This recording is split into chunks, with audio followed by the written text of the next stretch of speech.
The year is 1249, a time of relentless strife and unending conflict. The land, a tapestry of kingdoms torn and blooded by ceaseless war, each faction vying for dominance, each battle leaving scars on the earth and its people.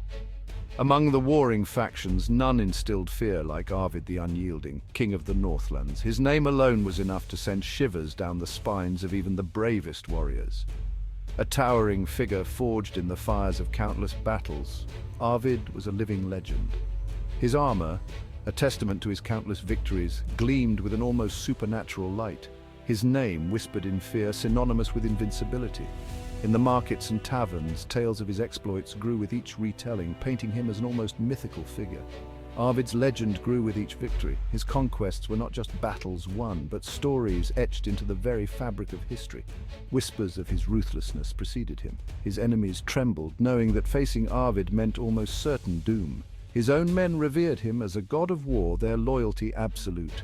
They would follow him into the very jaws of death, confident in his leadership and prowess. Arvid, however, remained untouched by fear or adulation. His focus was singular, his ambition boundless. He was a force of nature, driven by an insatiable hunger for power. His eyes, always scanning the horizon, sought new lands to conquer, new challenges to overcome. Across the ravaged plains, nestled between mountains and the sea, lay the kingdom of Eldholm. A land of beauty and prosperity, untouched by the chaos that reigned elsewhere.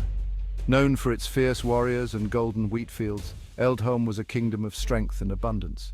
Its people, proud and resilient, stood as a testament to their land's enduring spirit. Ruled by King Eirik, a just and honorable man. Eirik's rule was marked by fairness and wisdom, earning him the love and respect of his subjects. Eldholm was a beacon of hope in the encroaching darkness, a prize coveted by Arvid's ambition. Its strategic location and abundant resources made it an irresistible target. The inevitable clash was not a matter of if, but when. Both kingdoms prepared for the storm that was to come, knowing that the outcome would shape their futures. The drums of war were beating a relentless rhythm, a prelude to a storm that would forever change the fate of both kingdoms. The air was thick with tension. The calm before the tempest. No one, not even Arvid, could have predicted the role a captive maiden would play in the unfolding drama. Her presence, seemingly insignificant, would become a catalyst for events that would alter the course of history, a maiden destined to challenge his iron will. Her courage and determination would stand in stark contrast to the brutality of the world around her, proving that even in the darkest times, hope and defiance could shine through. As the siege of Eldholm began, the clash of steel and the cries of battle filled the air. The once peaceful kingdom was now a battleground, its fate hanging in the balance.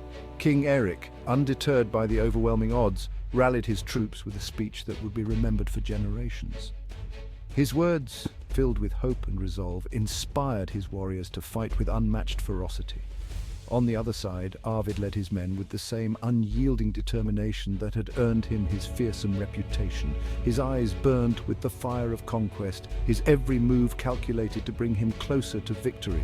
Amidst the chaos, the maiden moved with purpose, her eyes set on a distant goal. Her actions, driven by a mix of desperation and hope, would set in motion a series of events that neither king could have foreseen. When she finally stood before Arvid, her defiance was palpable. She was no longer just a captive, but a symbol of resistance, a beacon of hope in a world torn apart by war. For the first time, Arvid hesitated. In that brief moment, the unyielding king saw something in the maiden's eyes that gave him pause. It was a moment that would change everything. The aftermath of the siege left both kingdoms forever changed. As a new dawn broke over the horizon, the land, though scarred, held the promise of a new beginning. The story of Arvid, Eirik, and the maiden would be told for generations, a testament to the enduring spirit of hope and defiance in the face of overwhelming odds. The Northmen descended upon Eldholm like wolves on a wounded stag. Their approach was swift and merciless, a dark tide of warriors sweeping over the land. The once peaceful town now faced an onslaught it had never imagined. Their numbers, vast and relentless, crashed against the city walls. The sound of their war cries filled the air, a cacophony of impending doom.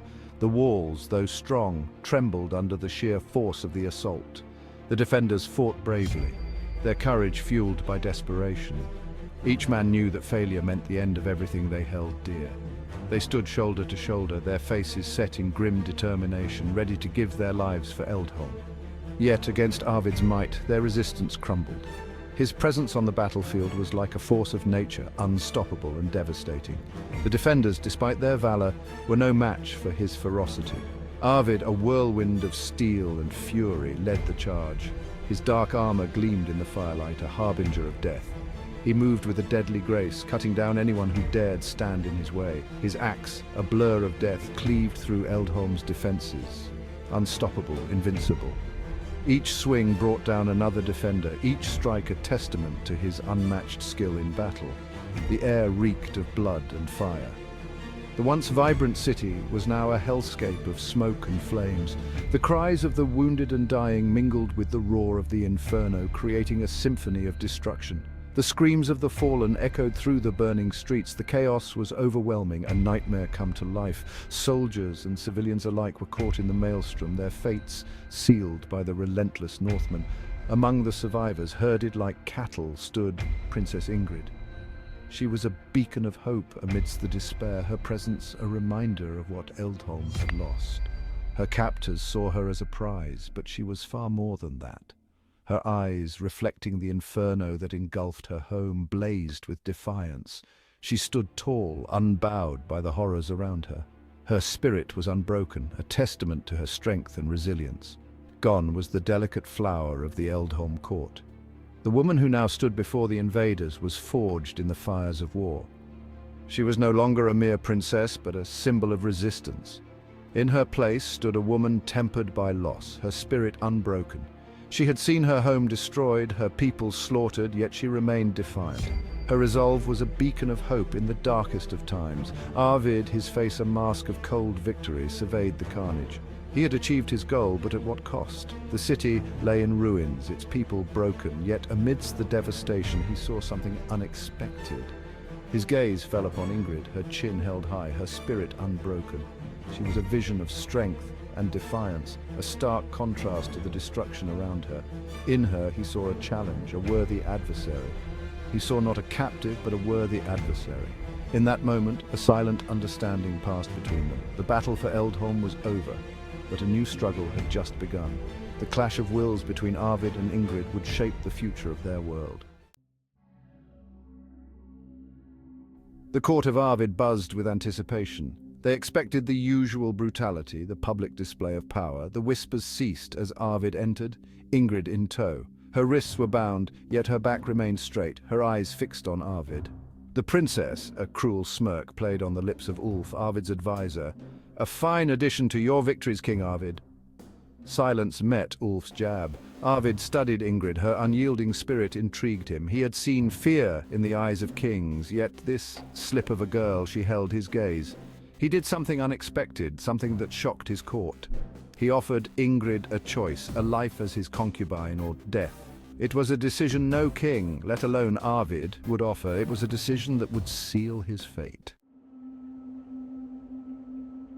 Section 4. Seeds of Vengeance. Ingrid chose life, not for herself, but for vengeance. To die now would be too easy, too clean. She would become Arvid's shadow, learn his secrets, earn his trust, and when the time was right, she would strike. Each day was a torment, a constant reminder of her fallen kingdom, her murdered family. Arvid, sensing her torment, mistook it for resignation. He treated her with an odd tenderness, a tenderness that fueled her hatred. She learned the ways of his court, the ebb and flow of his moods, the weaknesses he hid beneath his armor of invincibility. She became his confidant, his advisor, whispering poison into his ear disguised as wisdom. Ingrid, the captive princess, was gone. In her place was a wraith, fueled by a burning desire for retribution, biding her time. Section 5. The Serpent's Kiss. Years passed, and the once vibrant kingdom of Arvid began to show signs of wear. The seasons changed, and with them, so did the fortunes of those within the castle walls. Ingrid's beauty, once vibrant and youthful, took on a harder edge. The passage of time etched lines of wisdom and cunning into her face, transforming her into a figure both feared and respected. Her eyes, once filled with fire, now held the cold glint of ice. They were the eyes of someone who had seen too much, who had endured and adapted, becoming a master of survival in a treacherous court. She played her part flawlessly, the obedient concubine, whispering advice in Arvid's ear, each word a calculated move in her deadly game. Every suggestion, every piece of counsel was a step towards her ultimate goal. Arvid, oblivious to the danger lurking beside him, grew reliant on her counsel. He saw her as a beacon of wisdom in a sea of uncertainty, never realizing the true nature of the serpent he had welcomed into his court. He had conquered kingdoms, crushed rebellions, yet it was Ingrid's quiet intelligence that truly captivated him. Her insights seemed invaluable, her strategies impeccable, and her loyalty unquestionable. He saw her as a trusted advisor, a confidant, never suspecting the viper he held to his chest. Her presence was a comfort, her words a balm to his weary soul, and her intentions, he believed, were pure. Ingrid, with each passing day, tightened her grip on Arvid's court. She moved through the halls with an air of authority, her influence growing as she deftly manipulated those around her. She sowed seeds of discord among his advisors, subtly turning them against each other. Her machinations were intricate, her plots woven with the skill of a master weaver, each thread leading to a desired outcome. The once unshakable foundation of Arvid's rule began to crumble under the weight of her machinations. The court, once a place of order and loyalty, descended into chaos and mistrust, each advisor suspecting the other of treachery. She had become the serpent in the garden, her venom slowly seeping into the heart of Arvid's kingdom, waiting for the opportune moment to deliver the killing blow. Her smile, once warm and inviting, now held a sinister edge, a promise of the destruction yet to come. Ingrid's plans were meticulous, her patience unwavering. She knew that the key to her success lay in the slow, deliberate erosion of Arvid's power. Each move was calculated, each action designed to bring her closer to her ultimate goal. The court was in turmoil, advisors in heated debate, their loyalty to Arvid wavering. The king, once surrounded by trusted allies, found himself increasingly isolated, his authority undermined by the very woman he trusted most. From the shadows, Ingrid watched, her satisfaction growing with each passing day. She had set the stage for Arvid's downfall, and now all that remained was to wait for the perfect moment to strike. The final act of her plan was near. At a grand feast with the court gathered and tensions high, Ingrid prepared to deliver the final blow. The goblet in her hand, a symbol of her power, would soon become the instrument of Arvid's demise. As the poison took effect, the court erupted into chaos. Arvid's shocked face, a testament to his betrayal, was the last thing he saw before darkness claimed him. Ingrid's triumphant expression was the final image burned into the memories of those who witnessed the fall of a king. With Arvid's death, Ingrid's victory was complete. She walked away from the crumbling castle, her face set with determination, ready to shape the future of the kingdom she had so meticulously dismantled. The dawn of a new era was upon them, one forged by the serpent's kiss.